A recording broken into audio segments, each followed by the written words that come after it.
Hi viewers, welcome to our channel. ప్రస్తుతం మనతో పాటు సీనియర్ జర్నలిస్ట్ దాము బాలా సార్ అన్నారు. వారితో మాట్లాడదాం. నమస్కారం సార్. నమస్తే. సార్, సజ్జల రామకృష్ణారెడ్డి గారు ఒక సంచలన స్టేట్మెంట్ ఇచ్చారు సార్. అదేంటంటే వైఎస్ఆర్ గారి చావుకి కాంగ్రెస్ పార్టీ కారణం అని చెప్పేసి ఆయన ఒక స్టేట్మెంట్ ఇవ్వడం జరిగింది. మరి ఇప్పుడు ఈ స్టేట్మెంట్ ఎందుకు ఇచ్చినట్టు, ఎందుకు మళ్ళీ కాంగ్రెస్ పార్టీని టార్గెట్ చేస్తున్నారు? ఇప్పుడు వైఎస్ షర్మిల కాంగ్రెస్ పార్టీలో చేరిపోయింది అఫీషియల్గా. తను ఆంధ్రప్రదేశ్ ఇన్ఛార్జిగానే వస్తుందని నిన్న రేవంత్ రెడ్డి కూడా ఆర్కేకి ఇచ్చిన బిగ్ డిబేట్ ఇంటర్వ్యూలో క్లియర్గా చెప్పాడు. ఆమె ఆంధ్రప్రదేశ్ నాయకురాలు, ఆమె మా ఇంటికి వచ్చింది అని చాలా మర్యాదగా మాట్లాడాడు. తర్వాత ఆమెకి నేను అండగా ఉంటాను, సపోర్ట్ చేస్తాను అని కూడా ఆయన చెప్పాడు. అంటే క్లియర్గా ఆమె ఆంధ్రప్రదేశ్ రాజకీయాల్లో చాలా ప్రముఖ పాత్ర పోషించబోతుంది. కాంగ్రెస్ తరపున ఆమె నాయకత్వం వహించబోతుంది. సో క్లియర్గా కాంగ్రెస్ తరపున ఆమె రంగంలోకి దిగినప్పుడు ఎవరిని టార్గెట్ చేస్తుంది? చంద్రబాబుని చేస్తుందా, బీజేపీని చేస్తుందా, జగన్ని చేస్తుందా? మెయిన్ టార్గెట్ జగనే అవుతాడు. ఎందుకు? అధికారంలో ఉంది జగనే కాబట్టి జగన్నే మేజర్గా ఆమె టార్గెట్ చేయాలి. చేస్తున్నప్పుడు ఏం మాట్లాడాలి? ఆమె కాంగ్రెస్ని పొగడాలి. కాంగ్రెస్ చాలా గొప్పది, మా నాన్న జీవితాంతం 30 ఏళ్ళు కాంగ్రెస్లోనే ఉన్నారు, చనిపోయింది కూడా కాంగ్రెస్ కోసం పనిచేశాడు, మా నాన్న చివరి కోరిక కూడా రాహుల్ గాంధీని ప్రధానమంత్రి చేయడం. రెండోది, కాంగ్రెస్ గొప్ప సెక్యులర్ పార్టీ, ఈ దేశాన్ని పునాదుల నుంచి అభివృద్ధి చేసింది కాంగ్రెస్సే. ఇవి ఆమె రేపు మాట్లాడబోయే ఒక నేరేటివ్. రెండో నేరేటివ్, నాకు జగన్ అన్యాయం చేశాడు, నాకు ఇవ్వాల్సిన ఆస్తులు ఇవ్వలేదు, నా రాజకీయ ఆకాంక్షల్ని తొక్కేయాలని ట్రై చేశాడు, మొత్తం వైఎస్ఆర్ లెగసీని తనే ఓన్ చేసుకోవాలని, ఆస్తులే కాకుండా లెగసీని కూడా నాకు పంచడానికి అతను ఇష్టపడలేదు, దాన్ని కూడా అతనే ఓన్ చేసుకున్నాడు. వైఎస్ఆర్కి ఇద్దరు పిల్లలు ఉన్నప్పుడు ఇద్దరు ఈక్వల్గా అన్నిట్లో ఉండాలి కదా, కానీ అతను అన్యాయం చేశాడు నాకు, అందుకని నేను ప్రజల్లోకి వచ్చాను, ఇప్పుడు నాకు కాంగ్రెస్ పార్టీ అండగా నిలబడింది అనే నెరేటివ్ని రెండో వైపు నుంచి ఆమె తీసుకెళ్తుంది. ఈ రెండో వైపు చంద్రబాబు, ఇటు లోకేష్, వీళ్ళతో కూడా ఆమె ఫ్రెండ్లీగా ఉందనే విషయం మనకు ఆల్రెడీ అర్థమైంది. ఎందుకంటే లోకేష్కి ఆమె గిఫ్ట్లు పంపించడమే మీతో నేను ఫ్రెండ్లీగా ఉండబోతున్నా అనేది సిగ్నల్ పంపింది. సో జగన్కి వైఎస్ఆర్కి భద్రశత్రులు ఎవరు? వైఎస్ఆర్ చనిపోయే వరకు తెలుగుదేశమే భద్రశత్రువు, వైఎస్ఆర్ చనిపోయిన తర్వాత వైఎస్ఆర్కి భద్రశత్రువులలో ఒకరు కాంగ్రెస్.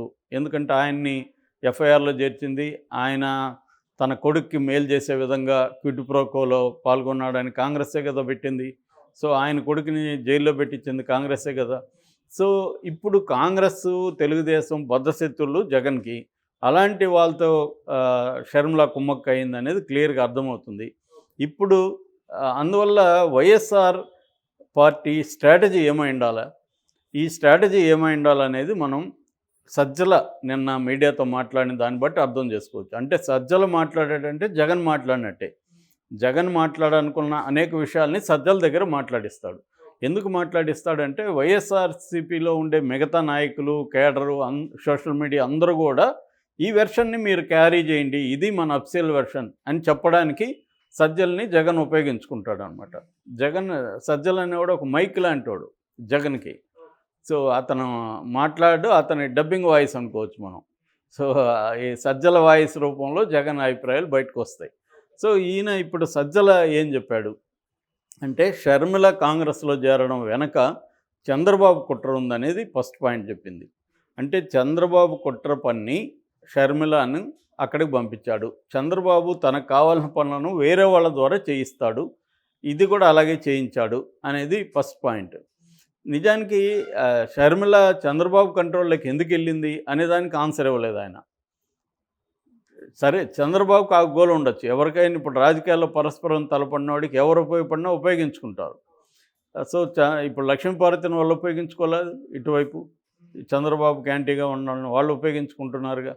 అలాగే చంద్రబాబు కూడా షర్మిలను ఉపయోగించుకోవాలని చంద్రబాబు అనుకోవడంలో తప్పు లేదు. కానీ మరి షర్మిల ఎందుకు వెళ్ళింది? మీ కంట్రోల్లో మీరు ఎందుకు పెట్టుకోలేకపోయారు షర్మిలని అనే పాయింట్ అక్కడ ఆయనకు వస్తుంది. అదొకటి. సో రేపు పొద్దున చెప్పబోయేది ఆల్రెడీ జగన్ కూడా హింట్ ఇచ్చాడు, రాబోయే కాలంలో మోసాలు చేస్తారు, అబద్ధాలు చెప్తారు, కుటుంబాలను చీలుస్తారు అని కూడా ఆయన జగన్ చెప్పాడు. అంటే అర్థమైందంటే చంద్రబాబు క్లియర్గా వాళ్ళ కుటుంబాన్ని చేల్చడానికి ఈ అమ్మాయిని ఉపయోగించుకుంటున్నాడు అనేది ఒక నెరేటివ్ని వైఎస్ఆర్సీపీ జనంలోకి తీసుకెళ్ళబోతుంది. రెండవ నెరేటివ్ ఏంటంటే కాంగ్రెస్ పార్టీకి ఇక్కడ ఏమీ లేదు, మేము భయపడాల్సిన అవసరం లేదని చెబుతూనే కాంగ్రెస్ మీద కూడా అటాక్ అనేది వైఎస్ఆర్సీపీ స్టార్ట్ చేస్తుంది. కాంగ్రెస్ మీద ఏం చేస్తుందంటే గతంలో నేను ఇందాక చెప్పినట్టుగా వైఎస్ఆర్ని దొంగని పార్టీ, జగన్ని జైల్లో పెట్టించిన పార్టీ కాంగ్రెస్ అన్న వరకే పరిమితం చేయకుండా ఒక స్టెప్ ముందుకెళ్ళి అసలు వైఎస్ఆర్ని చంపించిందే కాంగ్రెస్ పార్టీ అన్న నెరేటివ్ని ఇప్పుడు సజ్జల ముందుకు తీసుకొచ్చాడు. ఈ నెరేటివ్ ఇప్పటివరకు లేదు, ఓపెన్గా లేదు, జనంలో ఉన్నాయి. జనంలో కుట్ర థియరీలు, వైఎస్ఆర్ చనిపోవడానికి 3 కుట్ర థియరీలు ఉన్నాయి. ఒకటేమో ఇప్పుడు ఈయన చెప్తున్నట్టుగా సోనియా గాంధీని వైఎస్ఆర్ని చంపించింది, దానికి కారణం ఏంటంటే ఆయన ఆ మాట వినట్లేదు, కంట్రోల్లో ఉండట్లేదు, ధిక్కరిస్తున్నాడు, వేరే ఆమెకేం మార్గం కనబడలేదు, అతన్ని పక్కకు పెట్టాలంటే కుదరదు, అంత స్ట్రాంగ్ అయిపోయాడు, కాబట్టి అతన్ని తొలగించకుండా కాంగ్రెస్ పార్టీ బతికే పరిస్థితి లేదు కాబట్టి అతన్ని తొలగిద్దామని సోనియా గాంధీ అనుకొని ఇది ప్లాన్ చేసి చంపింది అనేది ఒక వెర్షన్. రెండో వెర్షన్ రిలయన్స్ గ్రూప్ చంపిందని. ఎందుకంటే రిలయన్స్ని అక్కడ ముఖ్యంగా ఆయిల్ రిగ్గింగ్ వాటిలో రానివ్వలేదు వైఎస్ఆర్ అని, సో చాలా తీవ్రంగా వాళ్ళ మీద మాట్లాడాడని, దాంతో వాళ్ళు హర్ట్ అయ్యి ఇతన్ని లేపేయాలని ప్లాన్ చేశారనేది ఒకటి. అప్పట్లోనే రిలయన్స్ షాపుల మీద వాటి మీద వైఎస్ఆర్ జగన్ అభిమానులు దాడులు కూడా చేశారు వైఎస్ఆర్ అభిమానులు. అది రెండో వెర్షన్. మూడో వెర్షన్ సత్యం రామలింగరాజు చంపాడని.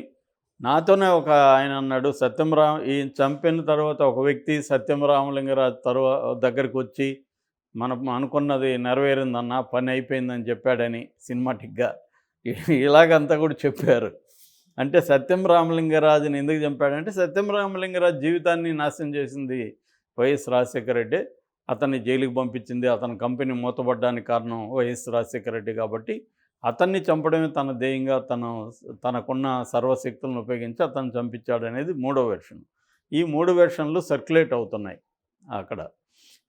అయితే ఇప్పుడు ఎవరికి ఏది ఉపయోగపడితే ఆ వెర్షన్ బయటికి తీసుకొస్తారు కదా.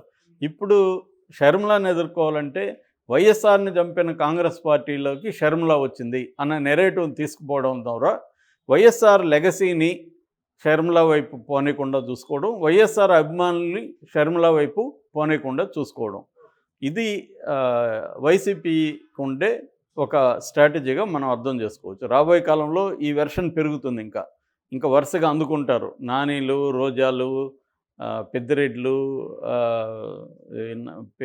నానీలు, పేర్ని నానీలు, అంబటి రాంబాబులు, వీళ్ళందరూ కూడా అందుకొని ఇంకా ఈ వెర్షన్ని, అంటే వైఎస్ఆర్ని చంపిన కాంగ్రెస్ పార్టీలో వైఎస్ఆర్ కూతురే వచ్చింది, వైఎస్ఆర్ అభిమానులు మీరు ఆలోచించండి, వైఎస్ఆర్కి ఎవరు నిజమైన వారసులు, షర్మిలానా జగనా, వాళ్ళ వైఎస్ఆర్ని చంపిందే కాంగ్రెస్ పార్టీ అయితే ఆ పార్టీలోకి ఇప్పుడు ఈమె వెళ్ళి మళ్ళీ వైఎస్ఆర్ని పొగుడుతుంది, ఇదంతా దుర్మార్గం, మీరు ఆలోచించండి అన్న ఒక వెర్షన్ని వీళ్ళు స్టార్ట్ చేయబోతున్నారు. అంటే ఆమె షర్మిల జగన్ చెల్లెలు అనేది పట్టించుకోదలుచుకోలేదు. ఇంకొకటి కూడా అన్నాడు ఆయన, ప్రజల కుటుంబమా అన్నప్పుడు జగన్ ప్రజల వైపే ఉంటాడు అన్నాడు. నేను నిన్న కూడా ఈ వెర్షన్ చెప్పాను. రేపు జగన్ కూడా జనంలోకి ఏం చెప్పబోతున్నాడంటే కాంగ్రెస్ చంద్రబాబు కలిసి నా కుటుంబాన్ని విడదీశారు, నా చెల్లిని కూడా నాకు దూరం చేసేసారు, నా చెల్లి మైండ్ని కూడా వాళ్ళు విషపూరితం చేశారు, నాకు ఇప్పుడు చెల్లె నాకు ఎదురు తిరిగింది, అయినా నాకు కోట్లాది చెల్లెమ్మలు మీరున్నారు అన్న నెరేషన్ ఇతను తీసుకెళ్తారు. నేను ఒంటరిని చేయడానికి వాళ్ళు కుట్రబన్నారు, కానీ నేను ఒంటరిని ఎందుకు అవుతాను, నాకు మీరు ఉన్నారు కదా, లక్షలాది మంది చెల్లెమ్మలు ఉన్నారంటే వాళ్ళు అవునని వాళ్ళు అరుస్తారు. సో ఈ నెరేటివ్ని తీసుకెళ్ళబోతున్నాడు జగన్. సో ఇది మనకి ఇప్పుడు ఈయన వర్షన్లో అర్థమైంది. అంటే ఇప్పుడు బ్యాటిల్ ఎలా ఉండబోతుందంటే రేపు ఆంధ్రప్రదేశ్లో చంద్రబాబు, జనసేన, బీజేపీ కలుస్తాయి లేదనేది అది నెక్స్ట్ టాపిక్లో చెప్దాము. సో బీజేపీ కలుస్తాయి లేదని, కలిసినా కలగకపోయినా కాంగ్రెస్తో అయితే తెలుగుదేశం కూడా ఎక్కడికక్కడ ఒప్పందాలు కుదుర్చుకునేట్టుగా కనబడుతుంది మనకి. అంటే బహిరంగంగా కలిస్తే అది ఓకే, కలవకపోయినా కూడా ఎక్కడ తెలుగుదేశం జనసేన కూటమి వీక్గా ఉన్నప్పుడు అక్కడ కాంగ్రెస్ వాళ్ళకి చేయడం. అట్లాగే షర్మిల రేపే ఎక్కడైనా కమలా కమలాపూర్లో కంటెస్ట్ చేస్తుంది అని, కడప జిల్లాలో ఎక్కడో చోట కంటెస్ట్ చేయబోతుంది ఎంపీగా అని అంటున్నారు. అప్పుడు ఆమెను కంటెస్ట్ చేసినప్పుడు తెలుగుదేశం శ్రేణులు, జనసేన శ్రేణులు కూడా ఆమెకు సపోర్ట్ చేసి ఆమెను గెలిపించే అవకాశాలు ఉన్నాయి. ఇంటర్న్ ఆమె వీళ్ళకి కొన్ని చోట్ల హెల్ప్ చేసే అవకాశాలు ఉన్నాయి. ఏదేమైనా జగన్ ఇప్పుడు ఒంటరిగా మనం అర్థం చేసుకోవచ్చు. జగన్ చుట్టూ అనేక పార్టీలు ఆర్గనైజ్ అవుతున్నాయి. ఎందుకంటే షర్మిల వస్తే వాళ్ళతో పాటు సిపిఐ, సిపిఎం కూడా వస్తారు. ఇటు జనసేన, తెలుగుదేశం, బీజేపీ ఒకటే రోల్ తెలీదు. బీజేపీ కూడా కలిస్తే అదేదో పాటలో అందరూ ఒకవైపు నేను ఒకవైపు అన్నట్టుగా జగన్ పరిస్థితి ఉండబోతుంది.